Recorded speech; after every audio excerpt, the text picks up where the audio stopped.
ప్రభునందు ప్రియమైన సత్య వాక్య వారధి జూమ్ కాన్ఫరెన్స్ లో పాల్గొన్న వీళ్ళందరికీ మన ప్రభువును రక్షకుడైన యేసుక్రీస్తు వారి దివ్య నామమున నా హృదయపూర్వకమైన శుభములు తెలియజేస్తా ఉన్నాను. మరొకసారి ఈ జూమ్ యాప్ ద్వారా మిమ్మల్ని కలుసుకోవడానికి, మీతో కలిసి సహవాసం చేయడానికి, దేవుని యొక్క దివ్యమైన మాటలు, జుంటి తేనె ధరల కంటే మధురమైన వాక్కులు పంచుకోవడానికి సహోదరులు దైవజనులు కిరణ్ గారు, స్థానిక సంఘం నాకు మరొక అవకాశం కల్పించారు. వారికి నా హృదయపూర్వకమైన వందనాలు తెలియజేస్తా ఉన్నాను. ముందుగానే చెప్పినట్లుగా అబ్రహాము యొక్క విశ్వాసాన్ని గురించి కొన్ని విషయాలు మీతో పంచుకోవాలని నేను ఆలోచన కలిగి ఉన్నాను. దయచేసి మనం అందరము కలిసి ఈ రాత్రి వేళ శ్రద్ధగా దేవుని వాక్యాన్ని ధ్యానం చేద్దాం. దేవుని గ్రంథములో నుండి మనకు బాగా తెలిసిన మాట ఆదికాండము 12వ అధ్యాయంలో మొదటి 3 వచనాలు చదువుకుందాం. ఆదికాండము 12వ అధ్యాయంలో మొదటి 3 వచనాలు మనం చదువుకుందాం. యెహోవా నీవు లేచి నీ దేశము నుండి, నీ బంధువుల యొద్ద నుండి, నీ తండ్రి ఇంటి నుండి బయలుదేరి నేను నీకు చూపించు దేశమునకు వెళ్ళుము. నిన్ను గొప్ప జనముగా చేసి నిన్ను ఆశీర్వదించి నీ నామమును గొప్ప చేయుదును, నీవు ఆశీర్వాదముగా నుండు.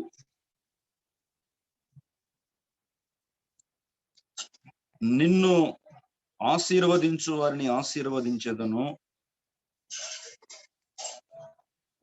నిన్ను దూషించు వారిని శపించెదను. భూమి యొక్క సమస్త వంశములు నీ యందు ఆశీర్వదించబడునని అబ్రాహాముతో చెప్పగా, దేవుని ఆత్మ సహాయం కొరకు చిన్న ప్రార్థన. మహోన్నతుడా, దయగల దేవ, స్తోత్రం నైనా. గత అనేక మాసాలుగా, సంవత్సరాలుగా ఈ సత్యవాక్య వారధి అనే కార్యక్రమాన్ని మీ దాసుని ద్వారా ప్రారంభించి మీరు కొనసాగిస్తున్న విధానం కొరకై స్తుతులు చెల్లిస్తున్నాం. అనుదినము మరి దైవజనులు ఆహ్వానించి అనేకమైన శ్రేష్టమైన వాక్కులు మాతో మాట్లాడుతున్న ప్రభువా మీకు స్తోత్రములు. మీ దాసుని పరిచర్యను దీవించండి, ప్రయాసను దీవించండి. వాక్యం వింటున్న మేమందరము మరి ఆత్మీయంగా బలం పొందడానికి సహాయం చేయండి. మరి బాన్సువాడలో మందిర నిర్మాణంలో కూడా మీ అద్భుతమైన సహాయం అందించుము. పని చక్కగా జరగడానికి కూడా సహాయం చేయండి. మరొకసారి అల్పుడు మీ దాసుడు మీ వాక్యాన్ని అందించబోతుంటుండగా మీ ఆత్మతో నింపి, మీ జ్ఞానంతో నింపి, మీ దాసు నోటి వెంట ధారాళంగా మీ వాక్కులు పలికిస్తారని వినే మీ బిడ్డలకు క్షేమం దయచేయండి. ఎలాంటి సాంకేతిక లోపాలు లేకుండా ప్రభువా ఈ జూమ్ యాప్ను, మొబైల్స్ ని అన్నిటినీ చక్కగా మీరు ముందుకు నడిపిస్తారని నిష్ప్రయోజక మీ దాసుని మీరు జ్ఞాపం చేసుకోవాలని క్రీస్తు ప్రభు నామమున స్తుతించి వేడుకుంటున్నాము తండ్రి. ఆమేన్.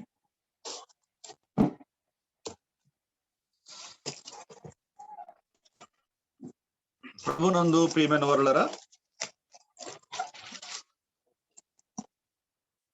అబ్రహాము యొక్క జీవితము మనందరికీ బాగా తెలుసు. అబ్రహాము, ఇస్సాకు, యాకోబులు వారి పితరులు. అబ్రహాము, ఇస్సాకు, యాకోబుల జీవితాలు విశ్వాసులకు చాలా విశేషమైనటువంటి పాఠాలు నేర్పిస్తాయి. అందులో ప్రాముఖ్యంగా అబ్రహాము యొక్క జీవితం విశేషమైనదిగా మనం గమనిస్తాం. అబ్రహాము విశ్వాసులకు తండ్రి అయ్యాడు. అబ్రహాము అనేక జనాంగాలకు తండ్రి అయ్యాడు. అబ్రహామును గురించి మనం చదువుతాం, దేవుడు అన్నాడు నమ్మకమైన మనస్సు గలవాడు. అబ్రహాము యొక్క నమ్మకత్వం, అబ్రహాము యొక్క విశ్వాసం, అబ్రహాము యొక్క భక్తి జీవితం చాలా విశేషమైనదిగా దేవుని వాక్యములో మనం చూస్తాం. అబ్రహాము యొక్క జీవితంలో నేను 3 మాటలు జ్ఞాపకం చేస్తాను. అందులో ముఖ్యమైనది, ప్రాముఖ్యమైనది అబ్రహాము యొక్క విశ్వాసం. అబ్రహాము యొక్క విశ్వాసం.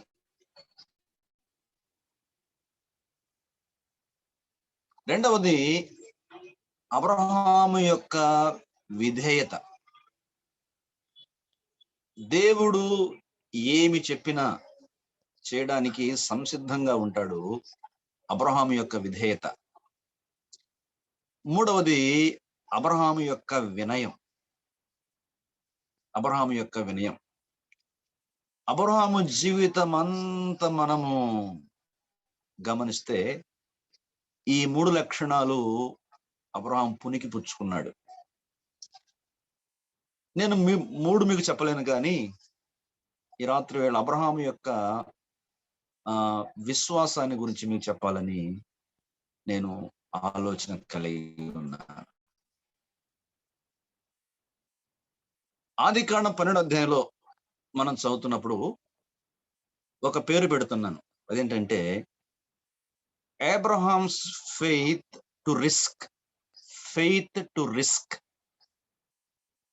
తర్వాత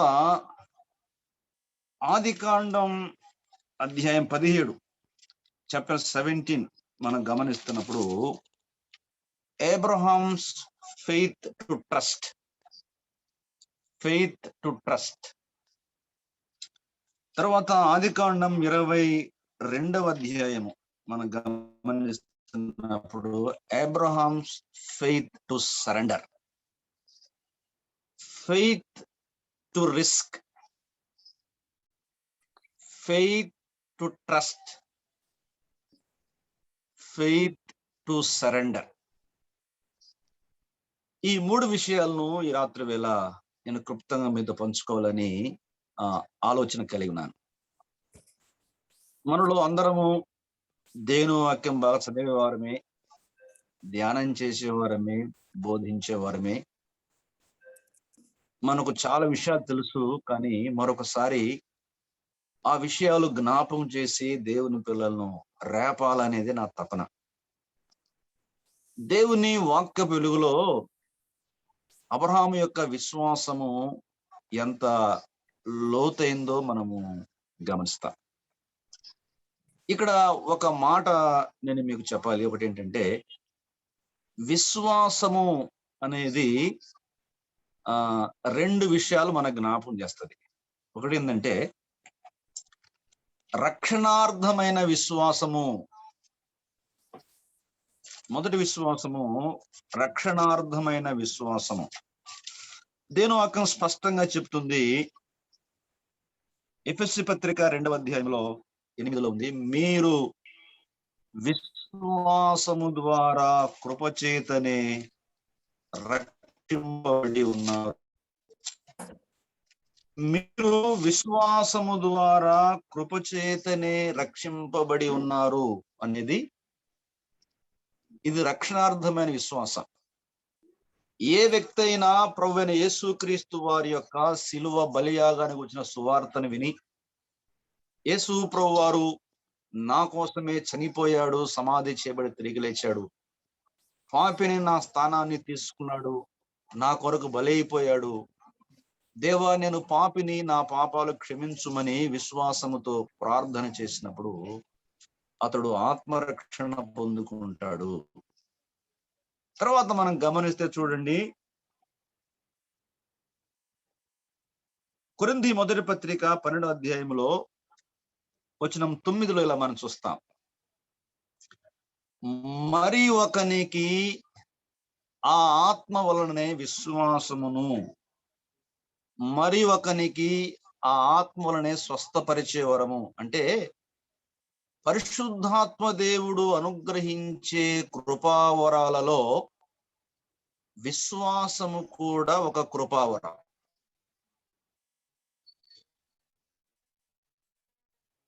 విశ్వాసము కూడా ఒక కృపావరం.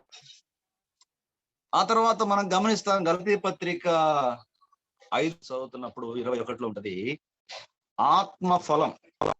ఆత్మఫలములో ఉన్న ఆ గుత్తి, ఆ 9 స్లైసెస్ ఆఫ్ ఫ్రూట్ లో ఇదొక స్లైస్ అన్నమాట, ఇదొక ముక్క. విశ్వాసం అనేది కనపడుతుంది. కాబట్టి విశ్వాసము ద్వారా ఆత్మరక్షణ, అది రక్షణార్థమైన విశ్వాసం. 2 కృపావరములలో అదొక కృపావరం.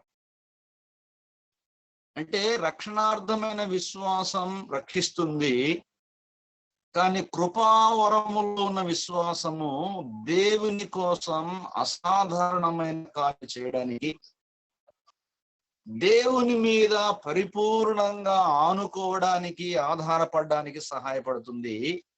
ఇది కృపావరముగా దేవుడిచ్చాడు. ఇది కొందరికే ఉంటది.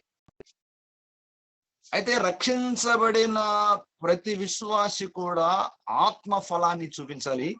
ఆత్మ ఫలములో ఉన్న విశ్వాసం వేరు. ఇది ఒక పెద్ద అంశం, నేను దీని దూరంటలేదు. జస్ట్ మీకు ఆ చిన్న తేడా జ్ఞాపకం చేస్తాను. ఒకవేళ మీరు లోతుగా ధ్యానం చేస్తే చాలా అద్భుతమైనటువంటి విషయాలు ఇందులో మనము గమనిస్తాం. సరే, మనము మరలా ఆది కాండానికి వస్తా ఉన్నప్పుడు ఆది కాండములో మొదటి విషయం ఏంటంటే ఫెయిత్ టు రిస్క్. అంటే విశ్వాసము అనేది దేవుని వెంబడించడానికి, దేవుని కోసం జీవించడానికి ఎంత రిస్క్ అయినా భరించడానికి సిద్ధంగా ఉంటుంది.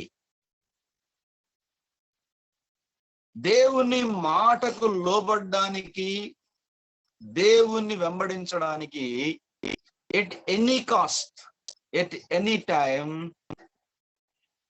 రిస్క్ తీసుకోవడానికి, నష్టపోవడానికి, కష్టపడడానికి, ఖర్చు పడడానికి, అవసరమైతే ప్రాణత్యాగం చేయడానికి కూడా విశ్వాసము సిద్ధంగా ఉంటుంది. అబ్రహాము అలాంటి రిస్కీ ఫెయిత్ కలిగిన వాడు. Abraham's faith to risk. ఎలా అని మనం గమనిస్తే, అబ్రహాము చాలా ఉన్నతమైన కుటుంబంలో జన్మించిన వాడు. అబ్రహాము గొప్ప శిల్పి. అబ్రహాము విగ్రహారాధకుడు. ఆనాడు పేరుగాంచినటువంటి మెసొపొతేమియా నాగరికతలో అబ్రహాము మెసొపొతేమియా ప్రాంతానికి చెందినటువంటి వాడు. చంద్ర దేవత ఆరాధికుడు. చంద్ర దేవత విగ్రహాలు చేసి బహుగా ధనాన్ని గడించి ఆనాటి ప్రజల మధ్యలో ధనవంతుడుగా పేరు ప్రఖ్యాతి సంపాదించినటువంటి వాడు. అయితే ఆది కాండం 7వ అధ్యాయం ప్రకారము మహిమగల దేవుడు అతనికి ప్రత్యక్షమయ్యాడు.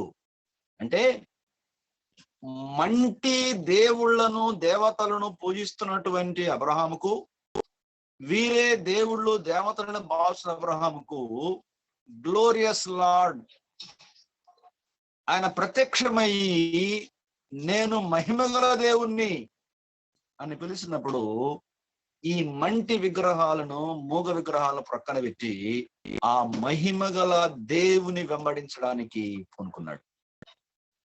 అయితే కొంతకాలము ఆ తండ్రి బాటలో వెళ్ళాడు, తండ్రి నాయకత్వం వెళ్ళాడు. ఆ తర్వాత మనం చూస్తాం 11వ అధ్యాయంలో 32వ వచనములో, తెరహు బ్రతికిన దినములు 205 ఏండ్లు, తెరహు హారానులో మృతి పొందెను అని చూస్తాం.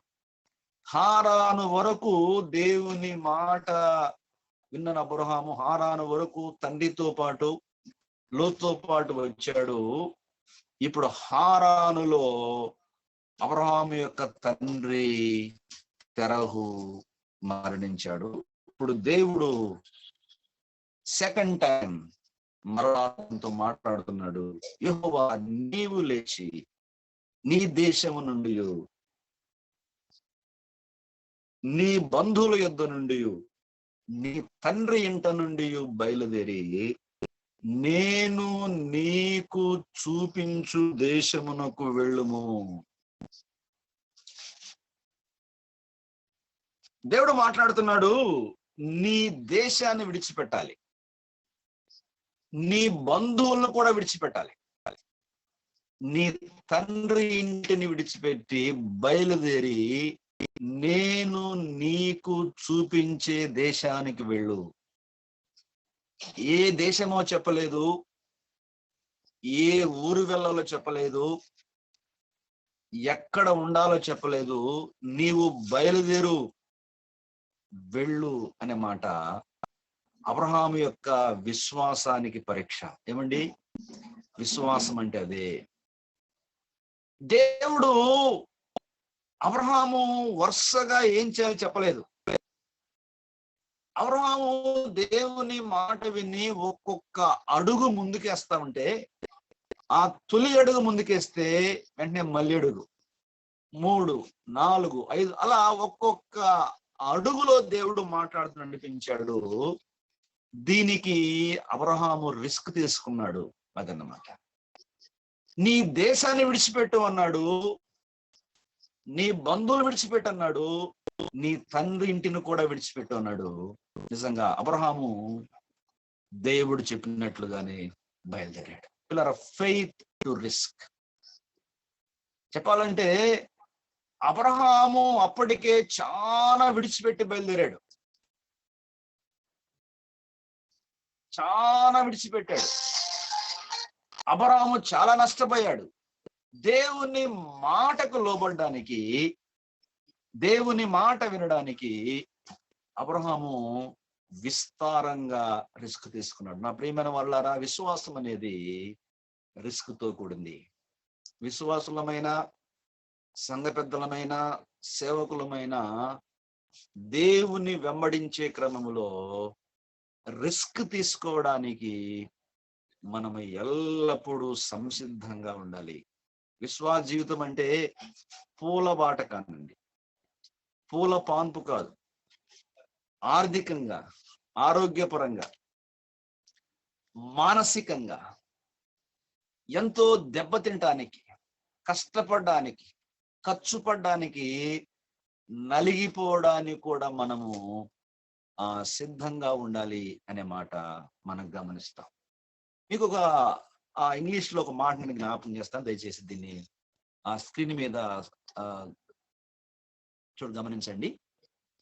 ఒక ఆత్మీయ నాయకుడు ఎలాంటి త్యాగం చేయాలో నేను మీకు జ్ఞాపకం చేస్తా ఉన్నా. 3 మాటలు జ్ఞాపకం చేస్తా. ఒకటి ఏంటంటే,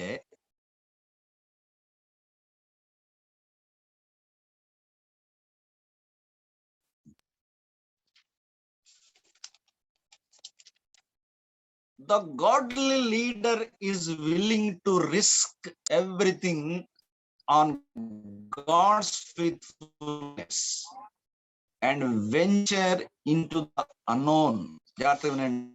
The godly leader is willing to risk everything on God's faithfulness and venture into the unknown. In తర్జుమా మనము ఇలా గమనిస్తాం.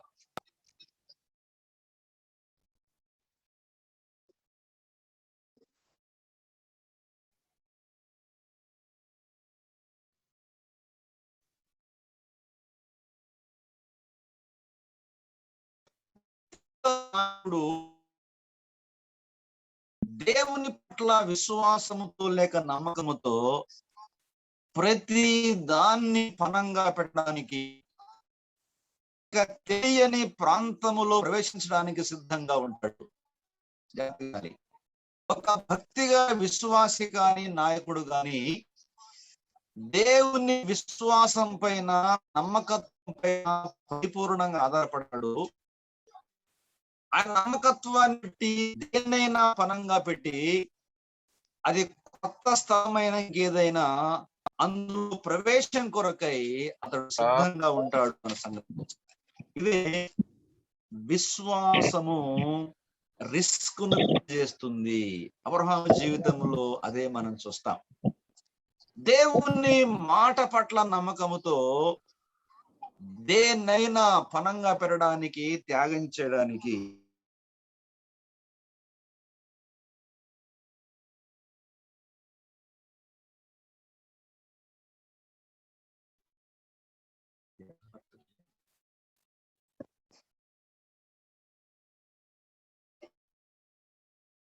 దేనైనా పనంగా పెరగడానికి అబ్రహాము సిద్ధపడ్డాడు, అబ్రహాము ఇష్టపడ్డాడు అనే మాట ఎంత విశేషమైంది. నా ప్రియమైన వర్లారా, దేవుని పట్ల మన విశ్వాసం ఎంతో మనం తీసుకోవాలి. దేవుని వెంబడించే క్రమంలో మనం వేటిని నష్టపోయాం, వేటిని కోల్పోయాం, వేటిని కోల్పోవడానికి ఇష్టపడ్డాం. నీ జీవితంలో ఆ మాట చెప్పగలవా? అవునన్నా, నా విశ్వాస జీవితంలో దేవుని సేవించే క్రమంలో నేను అన్ని పనంగా పెట్టాను. ఎంత రిస్క్ అయినా, ఎంత కష్టమైనా, ఎంత బాధ అయినా, ఎంత వేదనైనా నా దేవుని కోసం నేను రిస్క్ భరించాను అని నీ జీవితంలో చెప్పగలవు. కాబట్టి మొట్టమొదటి పాఠం మనం నేర్చుకుంటున్నాం. విశ్వాసం అనేది రిస్క్ బేర్ చేయడానికి ఎల్లప్పుడూ సిద్ధంగా ఉంటుంది. At any time, at any cost, faith to risk. అంతే. రెండో మాట జ్ఞాపకం చేస్తున్నాను, దాన్ని కొంచెం వివరంగా మనం చూద్దాం. అధ్యాయం 17లో మనము గమనిస్తా ఉన్నప్పుడు ఆ ఫెయిత్ టు ట్రస్ట్, విశ్వాసము దేవుని మాటను పరిపూర్ణంగా నమ్ముతుంది. విశ్వాసము దేవుని మాటను పరిపూర్ణంగా నమ్ముతుంది. దేవుడు ఒక వాగ్దానం చేస్తే విశ్వాసము ఆ వాగ్దానాన్ని 100% నమ్ముతుంది. అబ్రహాముకు వెండి ఉంది, బంగారం ఉంది, విస్తారమైనవి సమస్తం ఉన్నవి, కానీ సంతానం లేదు. ఒక భక్తుడు అన్నాడు, చాలా స్పష్టంగా చెప్పారంటే, అబ్రహాము కొంతకాలం లోతును వారసునిగా భావించాడట. అందుకే ఆ లోతు కూడా అబ్రహాముతో పాటు కలిసి వచ్చాడు. ఎందుకంటే తన సహోదరుని కుమారుడు కాబట్టి, ఈయనకెట్టా సంతానం లేదు కాబట్టి కొంతకాలము లోతునే తన వారసునిగా భావించి తన వెంట తెచ్చుకున్నాడు. అయితే 14వ అధ్యాయంలో ఏం జరిగిందంటే మనకు తెలుసు, లోతు అబ్రహామును విడిసి అతడు సొదొమ గొమొర వైపు వెళ్ళిపోయాడు. ఇప్పుడు 15వ అధ్యాయంలో మనం చూస్తున్నప్పుడు కొత్త వ్యక్తి బయటకు వస్తున్నాడు. అతను ఎవరంటే అబ్రహాము ఇంటి దాసుడు అయినటువంటి ఎలియాజరు. అన్నమాట చెప్పాడు, ఎలియాజరే నా ఇంటి ఆస్తి కర్తయ్యను కదా. అంటే దేవుడు చెప్పాడు, ఎలియాజరు నీ ఇంటికి ఆస్తికర్త కాడు, నీ వారసుడు కాడు. ఆ తర్వాత ఇష్మాయేలు వారసుడుగా అనుకున్నాడు, అది కూడా కాలేదు. దేవుడు స్పష్టంగా చెప్పాడు, ఇష్మాయేలు వారసుడు కాడు, శారా గర్భమున పుట్టబోయేవాడే వారసుడు అని చెప్పినప్పుడు జాగ్రత్తనండి, ఆ మాటను నమ్మాడు. Faith to trust. 75 ఏళ్ల వయసులో దేవుడు ఆ మాట చెప్పాడు, నీ జనాంగాన్ని దీవిస్తా, నీ నామాన్ని దీవిస్తా, నీ సంతానాన్ని దీవిస్తా. 75 ఏళ్ళు గడిచిపోయినాయి, 80 ఏళ్ళు వచ్చింది, 85 ఏళ్ల వయసు, 86 ఏళ్ల వయసులో తొందరపడి హాగరు మాట విని శారయ్య మాట విని ఆగరు వివాహం ఆడి ఇష్మాయిల్ కన్నాడు. ఆ తర్వాత మనము గమనిస్తాం 17వ అధ్యాయంలో దేవుడు చెప్తున్నాడు, అబ్రహాము నా సన్నిధిలో నడుస్తూ నిందారహితుడిగా ఉండు అంటే పైనాడు నేను సర్వశక్తి గల దేవుడను. అంటే సర్వశక్తి గల దేవుని మాట విను, ఆయన మాట మీద నమ్మకముంచు, నీ సొంత ప్రయత్నం చేయవద్దని చెప్పిన తర్వాత ఇక అబ్రహాముగా మార్చినప్పుడు అబ్రహాము పూర్తిగా దేవుని మాట మీద ఆధారపడ్డాడు. ఆ తర్వాత కూడా ఇంకా 14 సంవత్సరాలు వెయిట్ చేశాడు. వయసు గడిచిపోతా ఉంది కానీ అబ్రహాముకు ఎక్కడ దేవుని మాట పట్ల నమ్మకము తగ్గిపోలేదు. This is the faith to trust. చూడు, ఒక మాట మనం చదువుకుందాం, మనకు తెలిసిన మాట. రోమపత్రిక 4వ అధ్యాయంలో మనం చూస్తాం. రోమపత్రిక 4వ అధ్యాయంలో అబ్రహాము యొక్క విశ్వాసం ఎంత గొప్పదో రాస్తూ 4:19 మరియు అతడు పైనుంచి చదువుతాను 18 వచనం, నీ సంతానము ఇలా ఉండును అని చెప్పిన దాన్ని బట్టి తాను అనేక జనములకు తండ్రి యగునట్లు నిరీక్షణకు ఆధారము లేనప్పుడు అతడు నిరీక్షణ కలిగి నమ్మెను. ఆ మాట గుర్తుపెట్టండి, నిరీక్షణకు ఆధారము లేనప్పుడు నిరీక్షణ కలిగి నమ్మాడు. Faith to trust. నమ్మడానికి ఆధారము లేనప్పుడు నమ్మాడు, అది విశ్వాసం అంటే. మరియు అతడు విశ్వాసమునందు బలహీనుడు కాక రమారమి 100 ఏండ్ల వయసు గలవాడై ఉండి అప్పటికీ తన శరీరము మృతతుల్యమైనట్టును శారా గర్భమును మృతుల్యమైనట్టును భావించెను, ఆలోచించెను గాని అవిశ్వాసం వలన దేవుని వాగ్దానమును గూర్చి సందేహింపక దేవుని మహిమపరచి ఆయన వాగ్దానము చేసిన దాన్ని నెరవేర్చుటకు సమర్థుడని రూఢిగా విశ్వసించి విశ్వాసం వలన బలము పొందెను. అంటే అబ్రహాము ఆలోచించాడు, ఏమని? శారా గర్భం మృతుల్యమైంది, తన శరీరము కూడా శక్తి చచ్చిపోయింది. కానీ అబ్రహాము యొక్క విశ్వాసం మాత్రం చావలేదు. పిల్లల విశ్వాసం అనేది జాగ్రత్తగా ఉండాలి. అసాధారణమైన వాటిని కూడా నమ్ముతుంది, అసాధ్యమైన వాటిని కూడా నమ్ముతుంది. ఓ భక్తుడు ఇలా అంటాడు, the faith starts wear our ability ends. మన సామర్థ్యము ఆగిపోయినప్పుడు విశ్వాసం ప్రారంభమవుతుంది. మన దగ్గర విస్తారంగా డబ్బు ఉన్నప్పుడు విశ్వాసం ప్రారంభం కాదు. మనకు పేరు ప్రకాశం ఇప్పుడు విశ్వాసం ప్రారంభం కాదు. మన దగ్గర బలము జ్ఞానం ఉన్నప్పుడు కాదు.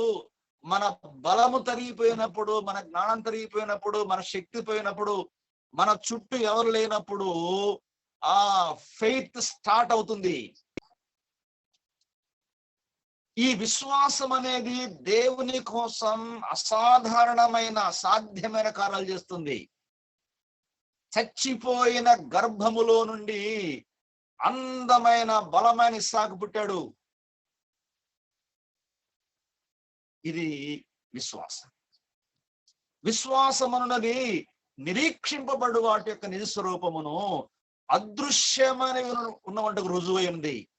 అంటే మనకు ఆ సామర్థ్యం ఉన్నప్పుడు, కనపడుతున్నప్పుడు విశ్వాసం కాదు, కానీ మనకు ఆ సామర్థ్యం లేనప్పుడు, కంటికి కనబడినప్పుడు నిరీక్షింపబడు వాటి యొక్క నిజ స్వరూపం, అది నిజమైనటువంటి విశ్వాసం. నా ప్రియమైన వాళ్ళారా, నమ్ముట నీ వలన అయితే నమ్మువానికి సమస్తము సాధ్యమే.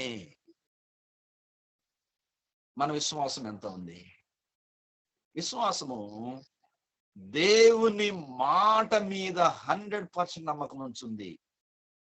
ఎవరు ఏమన్నా, ఎవరు ఒప్పుకున్నా ఒప్పుకోకపోయినా నా దేవుడు చెప్పాడు, ఆయన ఖచ్చితంగా చేస్తారు. చూడండి, ఇలా నేను మీకు ఒక కొటేషన్ జ్ఞాపకం చేస్తాను విశ్వాసాన్ని గురించి. చాలా అద్భుతంగా ఉంటది. దీన్ని కూడా ఒకసారి మనసు పెట్టుకోండి. English.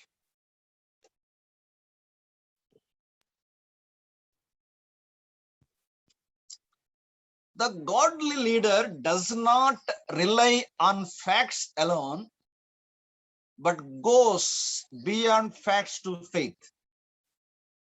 The godly leader does not rely on facts alone, but goes beyond facts to faith.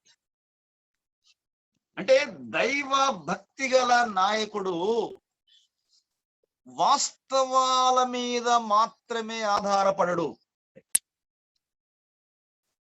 వాస్తవాలకు మించి విశ్వాసం మీద ఆధారపడతాడు. ఇక్కడ ఫ్యాక్ట్ ఏంటంటే అబ్రహాము శారాలకు పిల్లలు పుట్టరు. This is fact. ఎందుకు? శారా గర్భము మృతుల్యమైంది. అబ్రహాం బలహీనుడయ్యాడు. Fact. But faith does not rely upon facts alone. విశ్వాసం అనేది ఫ్యాక్ట్స్ మీద మాత్రమే ఆధారపడదు, కానీ ఈ ఫ్యాక్ట్స్ అవకల ఉంటది విశ్వాసం. అంటే మన శరీర గతి స్థితి ఏదైనా కూడా విశ్వాసానికి చాలా శక్తి ఉంది, చాలా బలం ఉంది. దాని మీద దృష్టి పెడుతుంది విశ్వాసం. అందుకే అలాంటి అచంచలమైన అబ్రహాం యొక్క విశ్వాసం, అతడు విశ్వాసం వలన బలము పొందెను. అవిశ్వాసం వలన దేవుని వాగ్దానమును గురించి సందేహింపక విశ్వాసం వలన బలం పొంది అతడు విశ్వాస వీరుల జాబితాలో చేరిపోయాడు. Abraham was one of the great heroes of faith. విశ్వాసం ఎంతో గొప్పది. చూడండి జాగ్రత్త కింద, నేను చిన్నవాడిని, నేను బలహీనుణ్ణి, నా ఆర్థిక స్థితి బాగలేదు, మాది చిన్న సంఘం, ఉద్యోగస్తులు లేరు, చాలా తక్కువ జీతం సంపాదన అని కృంగిపోవద్దు, బలహీనపడొద్దు. నేనేం చేయలేను దేవుని కోసం. డబ్బున్నోళ్ళు చేస్తారని కాదు, బలముంటే చేస్తారని కాదు, జ్ఞానముంటే చేస్తారని కాదు. ఏమీ లేకపోయినా కూడా విశ్వాసములో వృద్ధి పొందుతూ ఉంటే, పరిపూర్ణంగా దేవుని మీద అనుకుంటే, దేవుడు నీ ద్వారా నా ద్వారా అసాధ్యమైన కార్యాలు చేస్తాడని చెప్పడానికి అబ్రహాము యొక్క విశ్వాసం రుజువు. సమయం రానే వచ్చింది. తన విశ్వాసాన్ని బట్టి ఒక అద్భుతమైన వాగ్దాన పుత్రుడు పుట్టాడు, ఇస్సాక్. ఆ ఇస్సాక్ కూడా 20 ఏళ్ళు పిల్లలు లేరు. అబ్రహాం బ్రతికే ఉన్నాడు, కానీ ఎక్కడ అబ్రహాము సందేహించలేదు.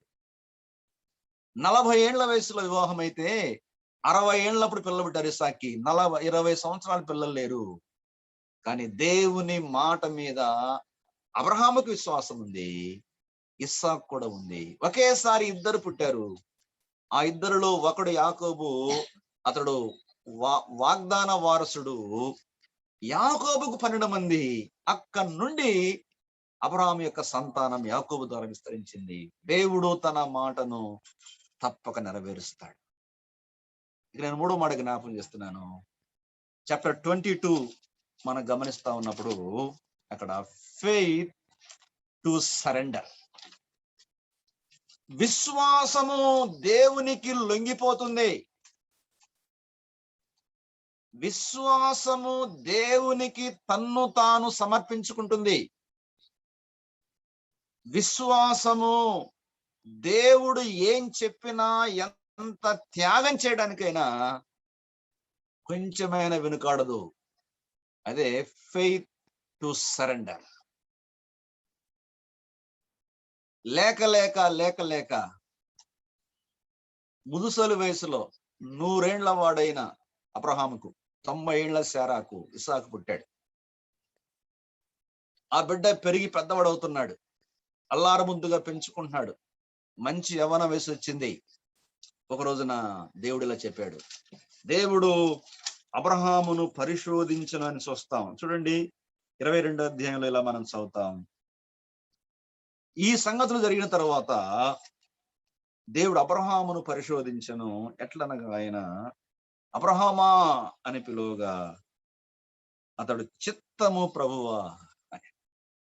అప్పుడు ఆయన నీకు ఒక్కడై ఉన్న నీ కుమారుని అనగా నీవు ప్రేమించి సాకును తీసుకుని మోరియా దేశమునకు వెళ్ళి అక్కడ నేను నీతో చెప్పబో పర్వతములలో ఒకదాని మీద అతని దహన బలిగా అర్పించుము అని చెప్పినప్పుడు అబ్రహాము శారా కూడా చెప్పకుండా, తన భార్య కూడా చెప్పకుండా, వేరే ఎవ్వరికి చెప్పకుండా, ఇస్సాకు కూడా చెప్పకుండా చిత్తం ప్రభు అని దేవుని మాటకు సరెండర్ అయ్యి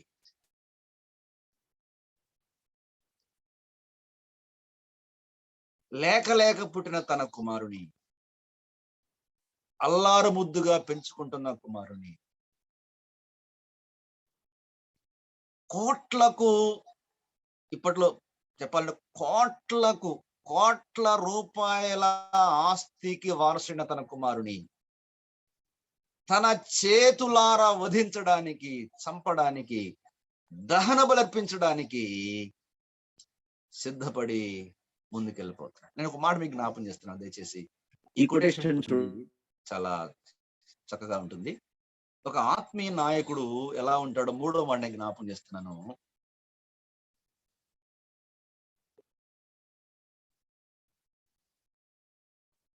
The godly leader is willing to sacrifice all things precious in order to please God.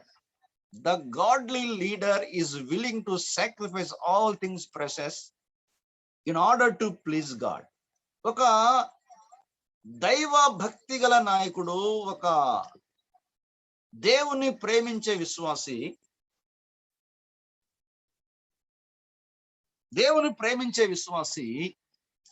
దేవుని సంతోషపరచడానికి తనకు విలువైన, అమూల్యమైన వాటన్నిటిని త్యాగం చేయడానికి సంసిద్ధంగా ఉంటాడు.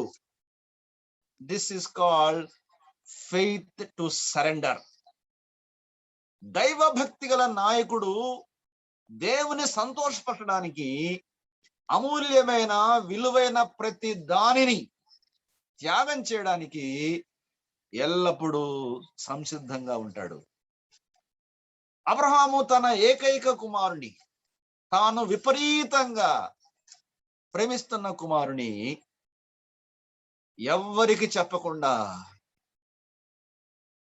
దహన బలి చేయడానికి సిద్ధపడ్డాడు. ఈ అధ్యాయం చదువుతా ఉన్నప్పుడు, ఒక తండ్రి కుమారుల సంభాషణ వింటా ఉన్నప్పుడు, ఒకవేళ ఆ తండ్రి నీవైతే, నేనైతే కన్నీరు కార్చకుండా అధ్యాయం చదవలేను. ఇస్సాకు మీద ఆ కట్టెలు పెట్టాడు. అబ్రహాము కత్తి పట్టుకున్నాడు, నిప్పు పట్టుకున్నాడు. ఇద్దరు కలిసి ఆ పర్వతం ఎక్కుతాడు. ఇస్సాకు అన్నాడు, తండ్రి నిప్పును కట్టెలను ఉన్నవి గాని దహన బలికి గొర్రె పిల్ల ఏది, ఎక్కడా అన్నప్పుడు, నా కుమారుడా యెహోవా చూసుకుంటాడు.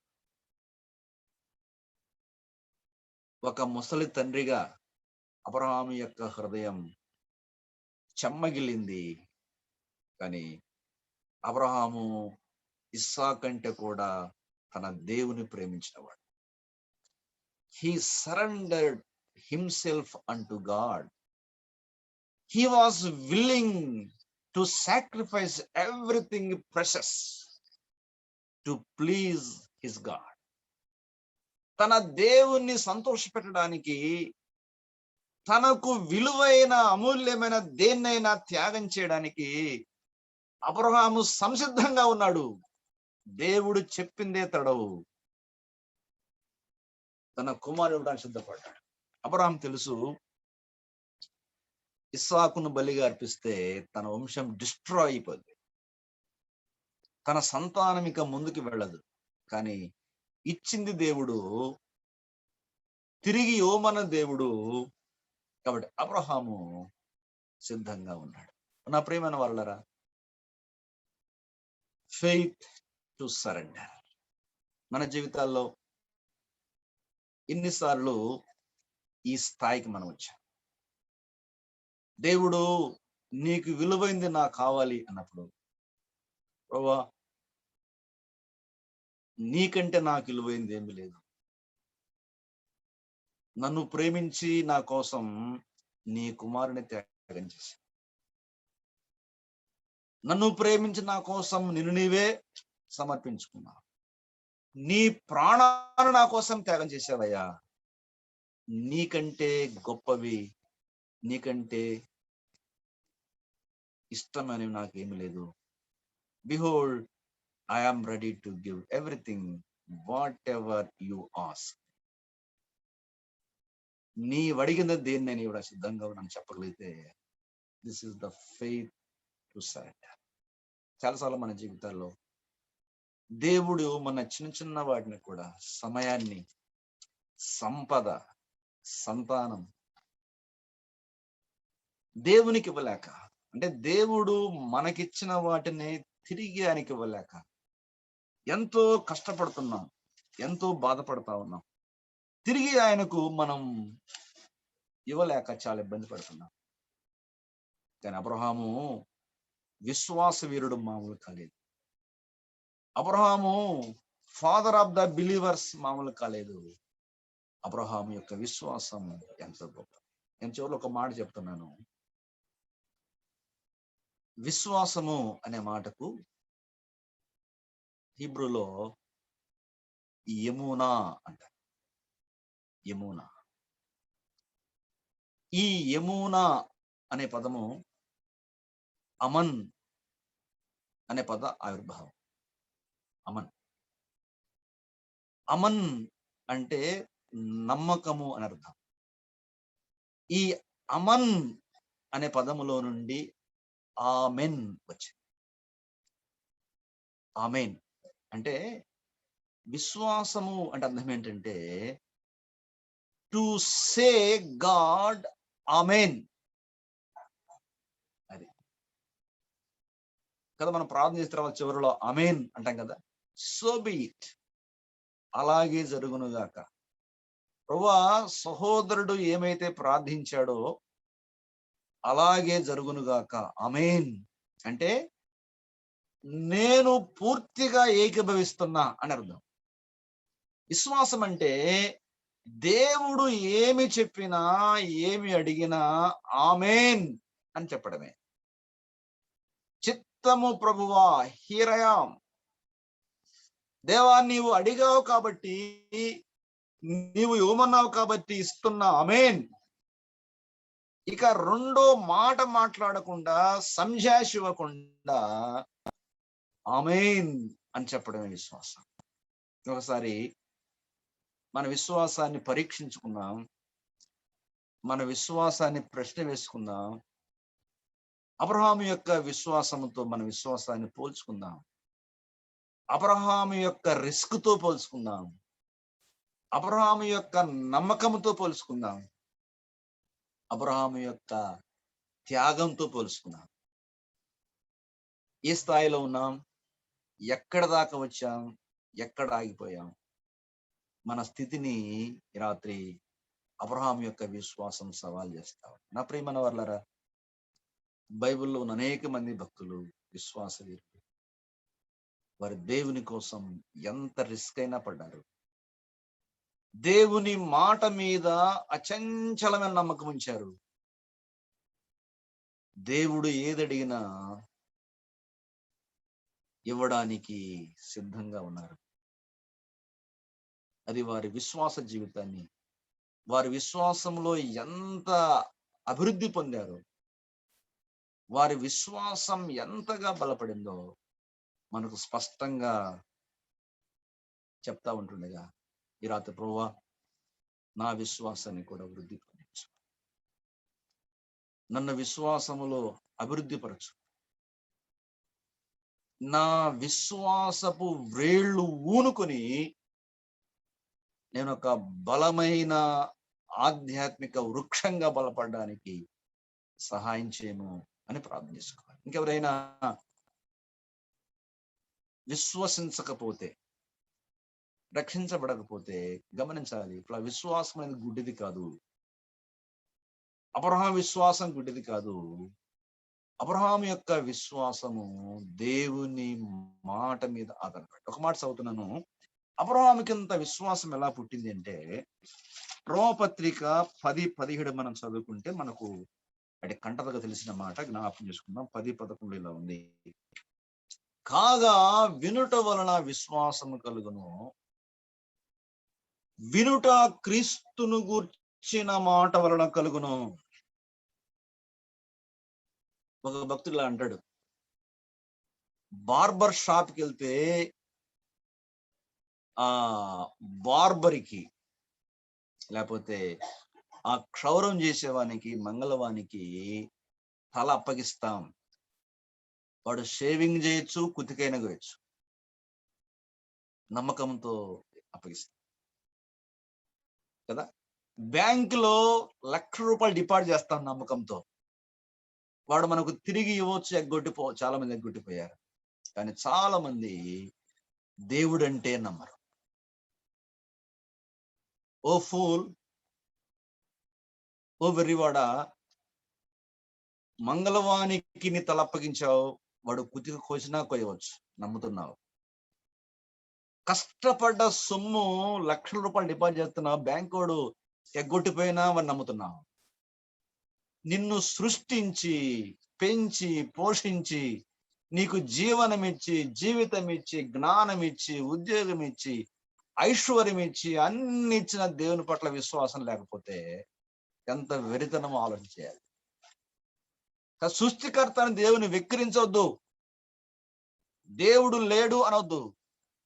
విశ్వాసం అనేది నిరీక్షింపడు వాటికి నిజస్వరూపం, అదృశ్యమైన ఉండడం రుజువు.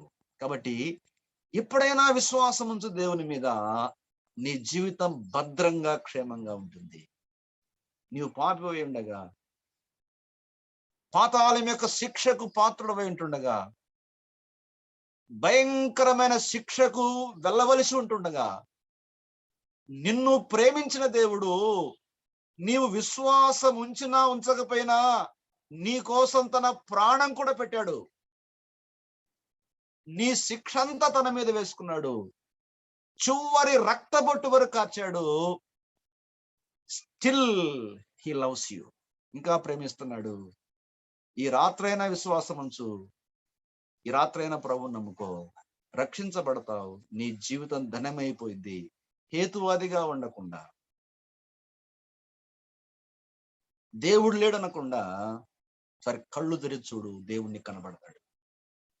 దేవుని నమ్ముకున్న మనము, రక్షించబడ్డ మనము, మన విశ్వాసపు స్థాయిని గమనించుకుందాం. Faith to risk, faith to trust, faith to surrender. విశ్వాసం అనేది అది క్రియారూపకం అన్నాడు యాకోబు. నా సహోదరులారా, క్రియలు లేని విశ్వాసము మృతం.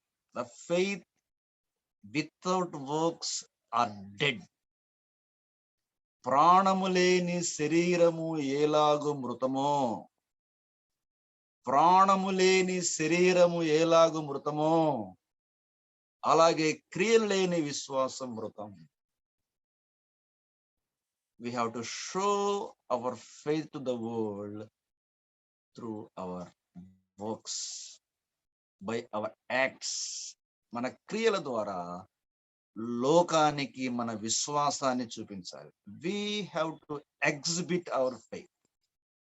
విశ్వాస ప్రదర్శన మాటల్లో కాదు, చేతల్లో జరగాలి. విశ్వాస ప్రదర్శన చేతల్లో చూపించాడు అబ్రహాం. అందుకే ఆయన మనకు తండ్రి అయ్యాడు. దయచేసి అబ్రహాం బాటలో, దేవుని వాక్య బాటలో నమ్మకంగా సాగి వెళ్దాం. దేవుడి మాటలు మన కొరకు దీవించుగాక. అందరికీ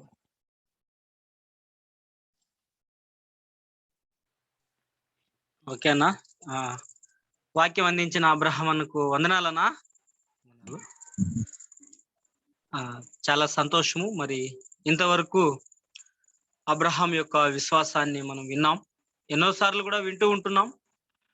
మరి చదువుకుంటూ ఉంటున్నాం. మరి అంతేకాదు మనము బోధిస్తూ కూడా ఉంటున్నాం.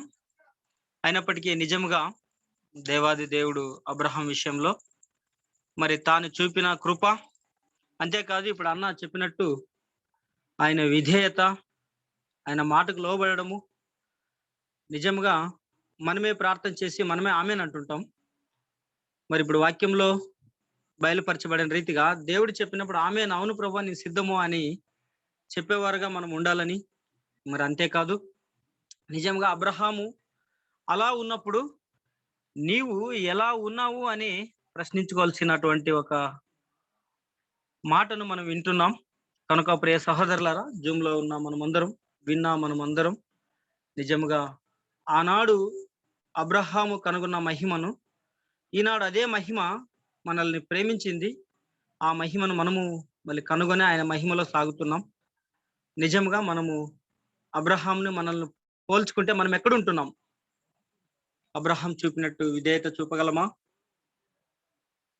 అని ఒకసారి మనల్ని ప్రశ్నించుకునే అవకాశం ఇది. కనుక మనల్ని మనం ప్రశ్నించుకొని భక్తిలో సాగుదాం. దేవునికి స్తోత్రం. ఈ సమయంలో మళ్ళీ సమయం 8 అయింది కనుక ఒకరు ప్రార్థన చేయగా ముగించుకుందాం. మళ్ళీ ప్రార్థన ఎవరు అని అనగా దానియేలు చిరదల బ్రదర్